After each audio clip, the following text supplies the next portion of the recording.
All right. Well, what is up, everybody? This is Keith Jameson, Go by Gator Guy 231. Alex Hooper, Tilt City fame is with us. Yeah, Alex. a So lot how of fame. excited are you about baseball? You've been waiting for a while for this. I have been. Baseball is my first love. Soccer is my current love. And I'm falling back in love with baseball every day. Is that like a national pastime joke? No, it's just it's just the reality. I mean, soccer's most pastime. You know what the great news though is, like outside of like MLS, is especially in Europe's back, you can get your soccer in the morning. Yeah, right. Baseball sweat. So rare just has us all day. I know, and it's just gonna have even more. I haven't watched soccer in 2 months. We should be watching the World Cup right now, and I don't have cable at our new house. So I actually heard. Well, that's your realtor's fault. No, but no, I actually heard somebody say that like sports is so messed up right now. Like this was like beyond the most perfect time for World Cup. I mean, I'm actually enjoying women's Euros a little bit. But. That's true. That's true. They have been very exciting. I haven't been able to watch, but I've been following it, and there's a lot of discrepancy in the odds at some of these games, and then you just get wild comebacks and stuff. So it's been fun. It's just so based off of names, which again, we're gonna actually talk about that a lot with baseball and some of the advanced data real quickly, because we don't want to go too long on the intro. Why don't you tell people the background? So the cool part of this is we're calling this first pitch. If more than 5 people watch this and hate the name, let us know. DM us on Twitter, say your name sucks, it should be this. But why don't you tell the people your background, why you are a half decent person to listen to about baseball? Let's see. So I covered the lovely going the wrong way, Cleveland Guardians back. They weren't the Guardians when you were there. They weren't the Guardians when I was there. Back after the World Series years, or year rather, for about 4 years. So I've been in the clubhouse, I've been around the manager, I've been around the players, all of that stuff. I don't profess myself to be an expert, but on one side, I was very focused in sabermetrics. I have a much different view of baseball, I think, than a lot of people. Yeah. And I think it's a view that lends itself well to a game like this, because my view of baseball is essentially it's a random number generator. It's all physics. It's all numbers. It's just a giant math problem.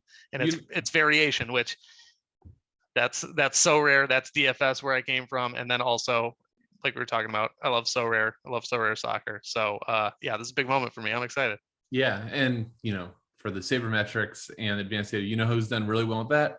Teams that follow that stuff. Yeah. And then secondly, DFS players that follow advanced data have made a lot of money over the years. Like baseball is one of those numerical sports. For those, if we have anybody across the pond watching, obviously in soccer, we're going to call it soccer because we're American, but we have like XG, expected goals, things of that nature, and there's a lot more data than that. A lot more. But on the baseball side, but if you're into XG, then I got a video for you, and I'll do it. Yeah, so we'll have a lot more coming up. Our plan as a kind of a twosome is to hopefully I can join all the time, but so locks for baseball are going to be on Monday. Most Monday games.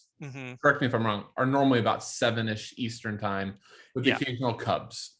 Yeah, right. Monday and Friday generally are going to be night games because your getaway days are Wednesday and Thursday, so teams can travel for the weekend series, and then Sunday to get to wherever they need to go. A lot of teams are off Monday, but that's going to be another thing you have to pay attention to, is who's playing 4 games in that 4-game window. Yeah, it's going to be an edge. Like, do you want to lock in this super cheap guy that you saw get out announced in the lineups at 4:30 p.m. on Monday, right? And you want to lock that value in, knowing that maybe he's going to be in for the series or whatever. So I think there's a lot of strategy. That'll be cool. So hopefully the plan is Sundays and Wednesdays nights, or first thing that next morning to get this up.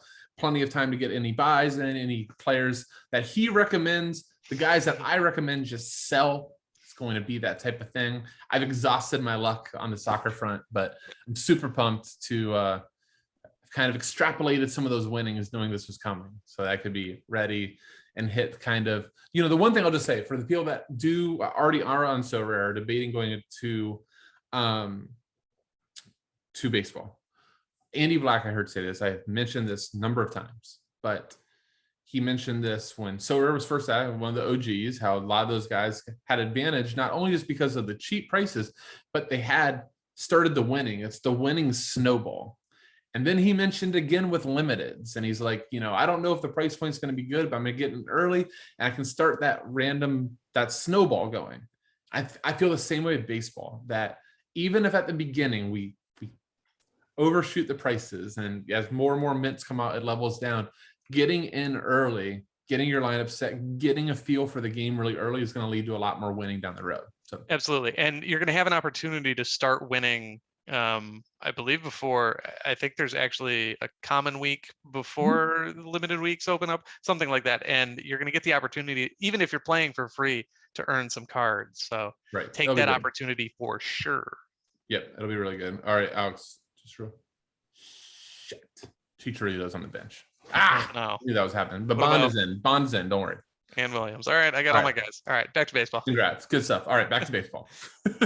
I was one of the few 5-for-5s in the midweek. It sounded like everyone was getting killed. Yeah, there was a lot of people got 5-for-5s, but anyhow. Oh my God, Chicharito's not even on the bench. All right. I thought about the afterlock. All right, anyhow. Hopefully in baseball we avoid that a little bit more, especially the fact that there's going. So let's kind of just quickly talk about it. Let me see if I can share the right screen. Oh, I'm bummed. Oh well. Thus, then the bounces. So let me see if I can get the right screen up for how to. I'll find the right one. But anyway, why don't you just quickly go over the game weeks, the aggregation, that type of stuff. So your rosters are going to be 7 players: a starting pitcher, a relief pitcher, a corner infielder, which is first and third. Middle infielder, which is second, short, and catcher, which is funny because nobody considers catcher a middle infielder except here. And also, I don't even think you're going to need a catcher. 1 outfielder, a flex hitter, and a flex overall player. So it can be another pitcher, another relief pitcher, or anyone at all. And then there's the big Shohei Ohtani question, which we don't have answered. If you play them at the flex, just the big flex spot, do you get their pitching stats and hitting stats? Well, he already said that you wouldn't. He already said you wouldn't. He didn't really answer it. He said you can put him at pitcher and you get the pitcher stats, or you put him at flex and you get just the flex stats. But I imagine it's not going to be both. All right, my take on that. Enough people already have brought it up and are already starting to debate it. They kind of made the original messaging clear that they were not intending that to be the case. They're not going to make that be that's not going to be a thing. Is my opinion. Because if not, you get one of those players that breaks the game. Yeah, right. Well, and he hasn't been a great hitter so far, but yeah, he can earn like 40 points in a game week, whereas you're gonna have to have right. Yeah, but I did have a question with it though that they didn't necessarily answer. The way that he stated it, he said they can only earn points at the position that the manager puts them. So like if you have a utility player and you play them in the outfield spot, do they only get points when they play in the outfield, or are they just if they play and you have them in the outfield spot because they're eligible for outfield? That would be a huge weird can of worms that they would have to say. You put Chris Taylor. I feel like there's just I remember HG talked about this on one of the Sorare Data pods with baseball, and he talked about he did not envy whoever had to make this game. And that the reality is there's going to be kinks. And I think that everybody just has to realize it's a brand new game being launched mid-season. There's going to be kinks, and it's okay.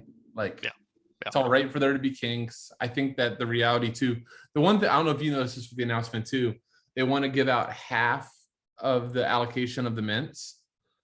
But when I hear that too, I go, that means you have this massive buffer too. That if stuff hits the fan, you can go, oh, thank you so much for entering this week. Here's a limited. Right.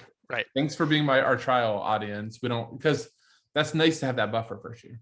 Right. And I don't think you're going to have a ton of the European soccer folks who start buying up a bunch of baseball cards without any knowledge of it. And in America, people are a little weary of NFTs right now. So I wouldn't be surprised if it was a slow rollout, it's another reason to get in now. That's another great reason to start your snowball earlier. Can you imagine if you're literally in the point that 50% of the field is getting rewards? That would be awesome. And there'll be so many dead lineups too. So I think it'd be really good. All right. So that's the roster. We talked about the game weeks, Monday through Thursday. Friday through Sunday, all the games in that window. They lock 10 minutes before the first game. You can edit up until that point. Which And then, let's stop on that real too. yeah, I think that's like a potential big edge that like I was driving to an appointment, listening to it. I was like, ooh, because right now it's not like, okay, we just saw like my facial expressions with Chicharito. And yeah, maybe that doesn't happen, but like let's say that it is a Thursday, right? For the weekend series. I guess Thursday, a lot of the guys are off. A lot of the games don't happen Thursday, right? Thursday, most of the games are midday, and then sometimes you have like a makeup game or a 4-game weekend series or something like that. So anyhow, I was just like picture if you have a guy that like you're not 100% sure if he's going to play, but you see him play the kickoff game of the series, then you can feel pretty good.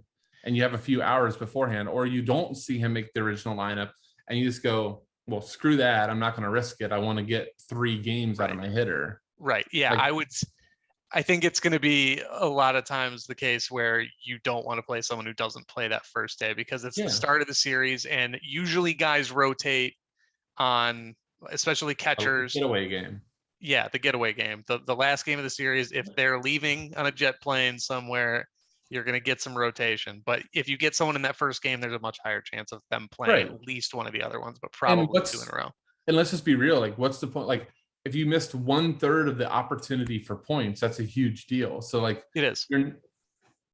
The other cool thing too, from just like a market perspective, that is going to add liquidity to your cards. So step 1, my first hand, the only hit I'm going to get, buy guys that play.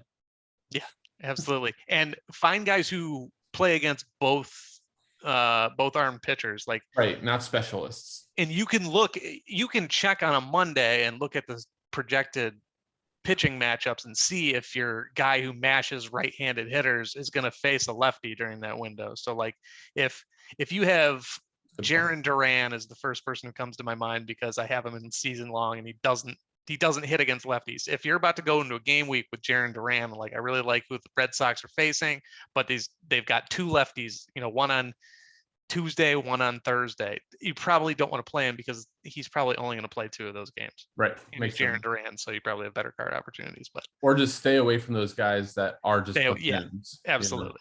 Absolutely. Yep. They're not the ones that you see them starting the game 1 and oh my God, he's actually starting. That's not the guy to go. Yes, absolutely. I remember, so I haven't played DFS review, but I remember Steve Pierce. Yeah, just like lefty masher. Like, a lefty's playing. Yep. Where's Steve Pierce? Yep. He's getting in my lineup somewhere. For about 2 years, I think that was all he was around. Yeah, I think it was like hitting like 400 versus he just couldn't hit anything else. So anyhow, just while we're on that, why don't you just mention that for people that aren't too familiar with baseball? Like, oh, hold on, can you hear me? Yeah, what's that? Okay, Zoom popped up and I thought they were about to kill us. All right, why don't you just mention like splits real quick?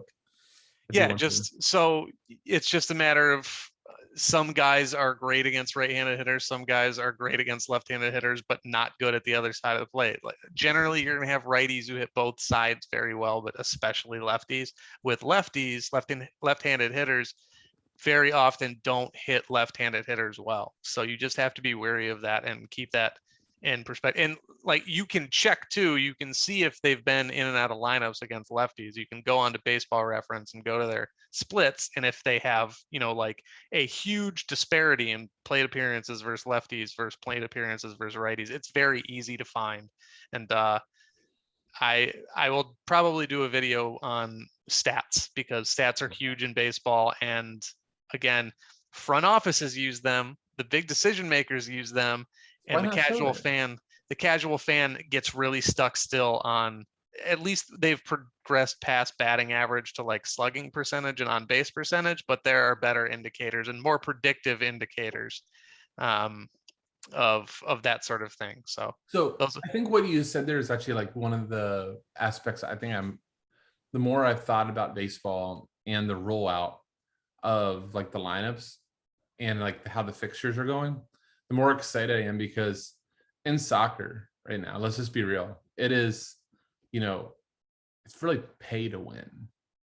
I started doing a lot better, and hold on, we're going to call it right. So 5, right? There you go. Yep. But I started doing better as my gallery improved, as I won rewards and sold guys and got really good players.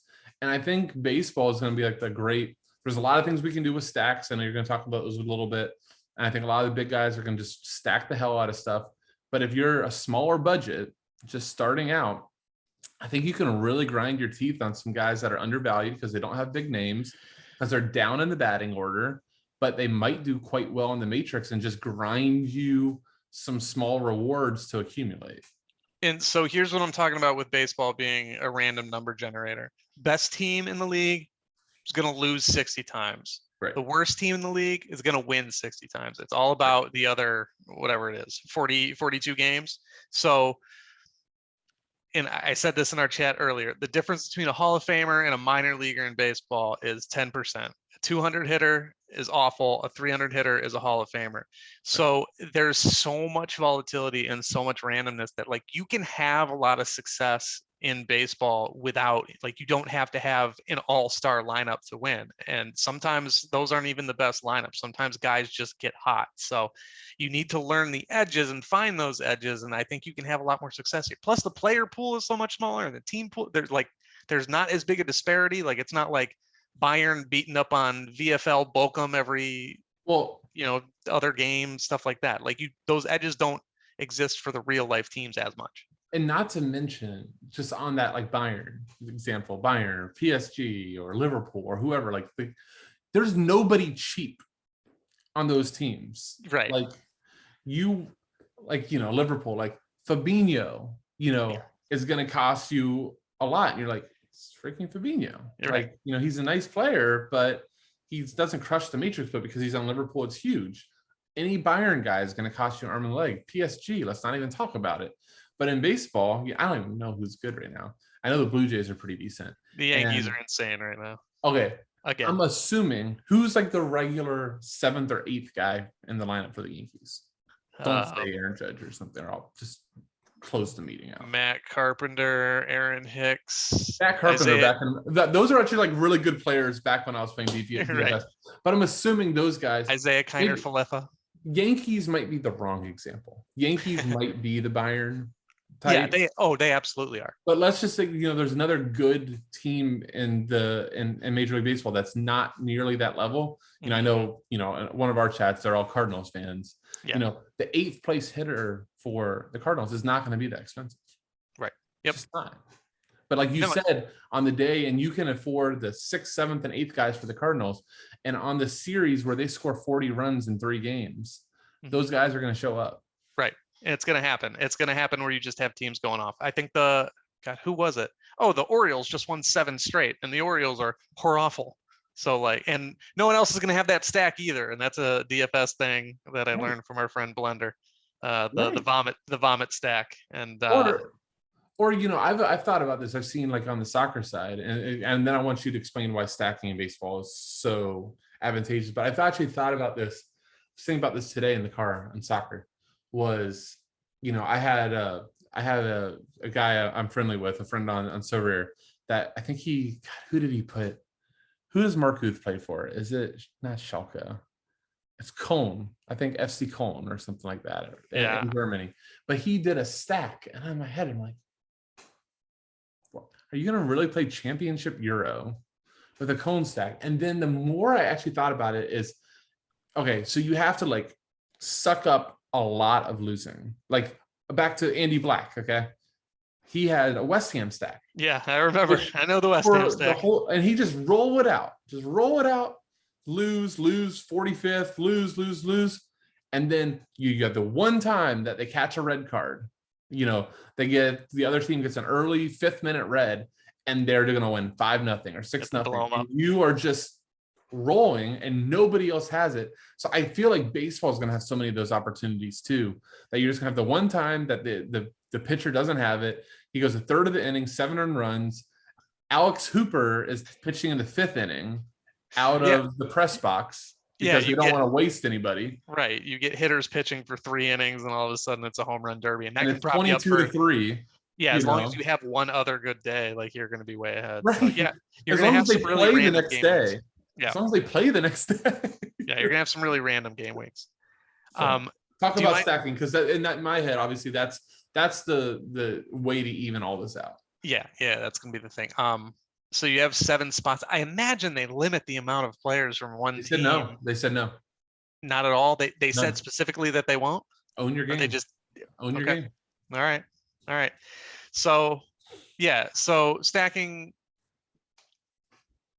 If the chances of you landing on the right 7 players who all have the best 3 to 4 days than ever, and you just hit all 7 of those players, is very small. Agreed. And even the best lineup in a game week probably won't do that. So with a stack, what you do, because baseball is so correlative, and if you don't mind pulling up the scoring matrix again, you see if I can figure out the right one. You're gonna get points for runs, you're gonna get points for RBIs, and then the hits based on the amount of bases, whether it's a double, triple, etc. So say you have 4 guys from the Yankees. You have their 2-hitter, 3-hitter, 4-hitter, 5-hitter. 2-hitter gets on, 3-hitter gets on. So all of a sudden you have the points for their walk or their hit, whatever it is. Aaron Judge comes up. I'm sure he doesn't hit 4 because that's not a good spot for him. But say Aaron Judge homers. Not only do you get the homer points and the run point, you get the 2 for the homer, and you get the 2 RBIs for him. I'm sorry, it was 16 just for a solo, and now you got your guy running in. It's like a 30-something point play. Yeah, and you get the 2 guys who are on base to get the run, and then I probably, for the sake of explaining it, should have let the bases get loaded and then explain it. But say that Giancarlo Stanton comes up next, he hits a homer. You don't get the correlative from those previous 3 guys, but you're sure glad you had those 3 in a row. Right. So that's the benefit of stacking. You make up for the difference if you're like piecing together Manny Machado and Yordan Alvarez and whomever into your lineup. So it's more advantageous to say like, oh, okay, the Brewers are playing the Pirates this 4-game set, so I'm just going to load up on Brewers and hope they beat the hell out of them for 4 games, which is very possible. Or even if you get one of those 22-6 games and they still win 3 out of the 4 games and have those guys have a decent outing in another game, like it gives you so much more of an advantage, and it doesn't have to be the best team. Right. And there's one team I'm keying in on for a stack who I think will be pretty cheap. All right, we're going to end with that in a few minutes. Yes. But I just want to make one other point. So back to my old baseball DFS background, which is pretty good. But the reason you would stack so much, the reason why everybody that does well in baseball stacks, they do game stacks, they do one lineup stacks, they do mixtures of stacks on the other, is because here's inevitably what will happen if you just try to pick the one best player on each team. You pick Mike Trout from one team. I'm assuming Christian Yelich is still really good, right? Really? Oh man, I really got to brush up on. He's got a bad back. He's been struggling since he won the MVP. Jr. so good. Oh my God. Here. I refuse to say Yankee guys, but anyhow. So Mike Trout, Manny Machado. Those are 2 names I heard you say, so we'll be all right. So you spin up for Mike Trout and you spin up for Manny Machado. Give me one third name. Give me a third name randomly. Wilson Contreras is your catcher. There you go. So you bought all 3 of them. They're expensive because they're big names and they're top players. And all 3 of their teams smash. And you're like, oh, buddy. You wake up the next morning.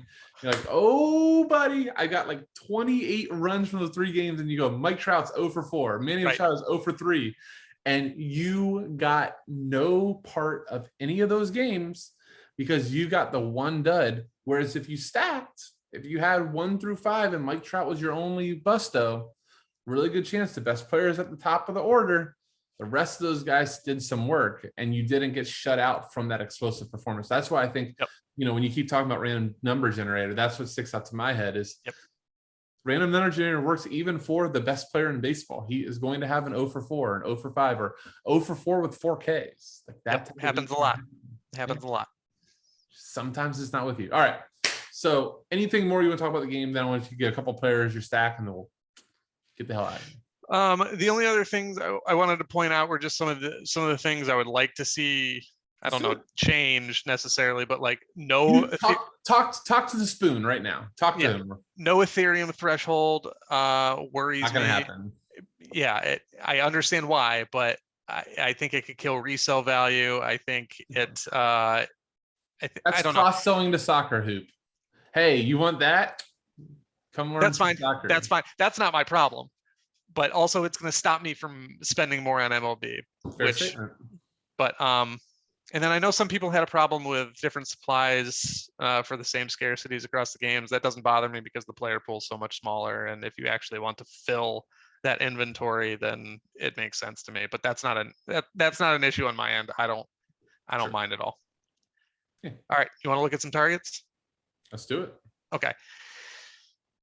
High end, top of the line people to target. Not everyone's going to be able to afford the Judges and Trouts and stuff like that. Who do you think, if you had to guess, who do you think is the highest scoring Sorare player this year based on the scoring matrix? Position player. Players. I don't know enough players.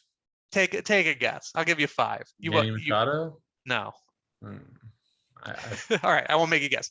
Do you know who Jose Ramirez is? Yeah, Guardian fame.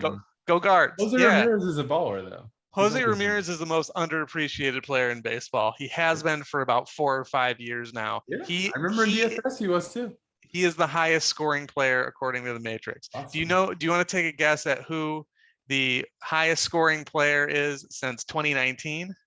I'm gonna go Jose Ramirez. It's Mike Trout, but Jose Ramirez is behind him by, let's see. I knew I'd get you there. So a little leading there. Mike Trout is averaging 2.46 Sorare points per plate appearance since 2019. Jose Ramirez is 2.41. The next closest is Juan Soto at 2.32 and Ronald Acuna Jr. at 2.31. So there's actually kind of a sizable difference.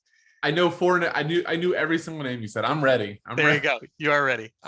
So Jose Ramirez, love it. He's an all-star. He's in the home run derby. He's a top player, but he's not going to have the same price as those other guys. I almost guarantee it. Who are we stacking him with?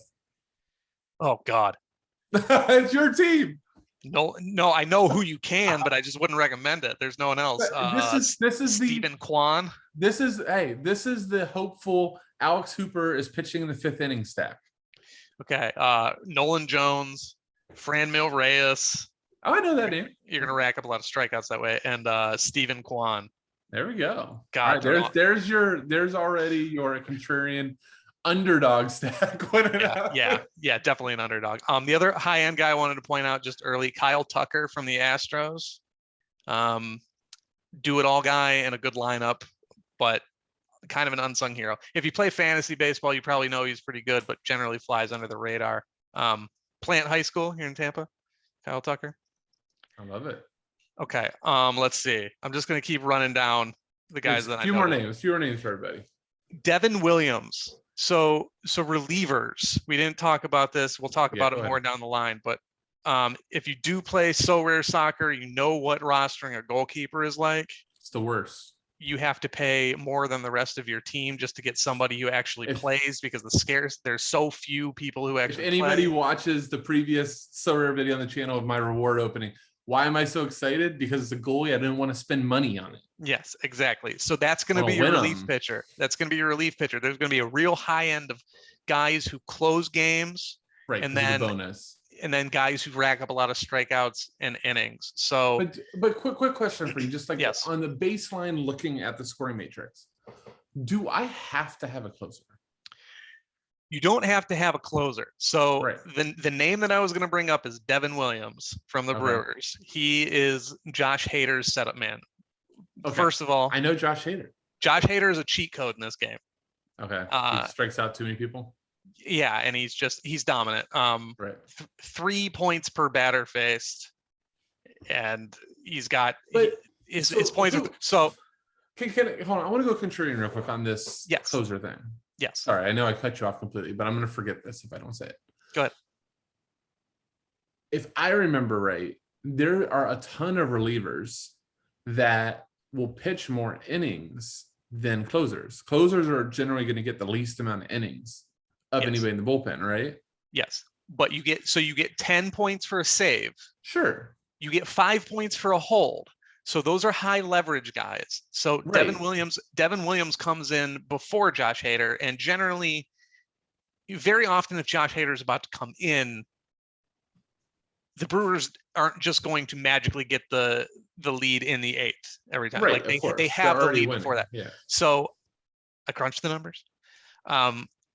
Devin Williams scores better than all but 6 closers. There you go. Okay, I So love that. there are guys like jotting that. down. Yes. So Devin Williams is, I think, maybe the first guy that you buy, honestly. Well, especially maybe you buy him when there's a run on closers. Absolutely. I'm See, trying that's to look. And that's my other thought too, is so like right now, how banged down are all the closer positions? Because for the longest time I've played a potential baseball, there's a lot of, it's like your team where they can't decide on what goalie is going to be. They're the Toronto. Yeah. It's worse than normal. It's worse than normal right now. See, so that's the other thing is, like the Rays don't care. The Rays are like, whatever the matchup is good. Right. We'll start our closer if we need to. Yes, absolutely. Yeah, that's something to pay attention to too. But yeah, the guys waiting in the wings, like I think there's going to be a market efficiency in buying up the second in line for bad closer situations, because the as soon as they guy, get it, the holder guy. Yeah. And you could probably sort by holds, and Yes. that guy has a really good shot of. Yep. Absolutely. See, I'm an amateur base. I'm figuring it out. You're smart though. Getting the system. So there are other guys like that. AJ Minter, guys like that. But yes, I like it. So look out. See, though, but I think that's what's kind of cool about this is there's like in soccer, I feel like it's somewhat played out right now in terms of like, there's probably an inefficiency on fullbacks because they suck on the matrix, except for when they mash, right? Yes, when they mash. So, but you can torpedo yourself. So everybody that knows, like, pays attention is like, okay, I'm just gonna get these high scoring center backs that just pass the ball back and forth to each other and rack up points, and get me 50 or 60 before. It's just whatever, right? But I think that baseball's gonna be, because like the chalk thing to do is I'm gonna buy a closer, but then you can really have an edge, and you're not going to nuke your seven in the meantime just by not having one. Like, that guy's still playable versus, you buy a fullback from a crappy team and he gets you 15 on Sorare on SO5. I'm not going to be able to say SO5, and you're dead, right? He killed you. And a holder's not going to kill you. Sorare baseball. Yeah, they're just not going unless they get rocked, in which case they'll hurt. The closer can get rocked too. Yeah, Craig Kimbrell. I know. I saw people screaming to. Yeah, he's gotten rocked. Be done with him. Yeah, that's been like 3 years. All right, I'm going to run through just a couple more guys. I won't explain it. This is just the bonus for the people that actually watch this whole thing. That are still somehow around. Statcast guys, darlings that I like. That I'll talk about in a stats video, but Christian Walker, first baseman for the Diamondbacks, Corey Seager, shortstop for the Texas Rangers, 2 guys who are underperforming what they should be. So we talked about strikeouts from relievers and how that's an inefficiency. Young guys who get steals, Michael Harris from the Braves, pretty heralded rather. Jazz Chisholm, more people know Jazz, and that's a top tier name, so you can't do better than that. Yeah. Brandon Drury, just solid. Not a lot of people know him. Julio Rodriguez is the next big thing prospect wise. He's going to do it all. He's going to get steals. If you can get in on him early, you'll be able to hold him for as long as you play Sorare probably. And then, all right, are you ready for my big stack? Minnesota Twins. Okay. I can see this. Not a huge team. They've been on a nice run, but their StatCast numbers are wonderful. Their weighted runs created plus is in like the top third of the league. And also a big thing that you're going to have just for the rest of the year is teams in bad divisions, or like teams with other bad teams in the division. The AL Central has the Royals and the Tigers at the bottom. You're going to play about 50% of your games against those 2 teams down the stretch, or if you want to include the Guardians, who are more just an awful offense. But and the White Sox haven't been too terribly good pitching, so like the Twins are just going to get a lot of good matchups down the stretch. Max Kepler, Carlos Correa, Byron Buxton, Nick Gordon, Jorge Polanco, Luis Ariz, all great options, all probably going to be cheap other than Buxton. So yeah, that's my under the radar stack team. And we'll leave on this. I think you just brought up another thing I'd never even thought of until you just said it, is like avoid. It's kind of like, on the soccer side, we try to avoid the leagues that are tough, right? Yeah. And you can avoid the AL East, Right. where the Yankees are going to be super expensive. And, they're going to play the Red Sox a decent chunk. They're going to play the Rays a decent chunk. That's Right. going to kind of hold them Blue down. Jays, yeah. And then go to the Central, like you said, Yeah. where there could be a team good on a serious run. I love that. That's really cool. But that's only for the rest of the year because they're changing the schedule next year. It's balanced and you play everyone. We got a little bit of time to take the edge. Yep. There's your edge though. And that's how you get the snowball going. Well, I hope this was a good primer for everybody. I think it's gonna be a fun season. It's gonna be great just to have more and more games. Like sometimes, on Sorare, we've just had like the midweek like lull or the midweek death when the Galaxy don't start their captain that just got named to the All-Star team on a derby night. But let's not dwell. Yeah, why would they do that? Baseball is in the future. So Alex, thanks for staying up late. Get this done. Go take a long nap. I'm gonna need a long nap after looking at my what's actually going on in my soccer story right now. So you just need a sad nap. So anyhow, dude, thanks so much for coming on. Looking forward to a lot more of these. With that, we'll say soup.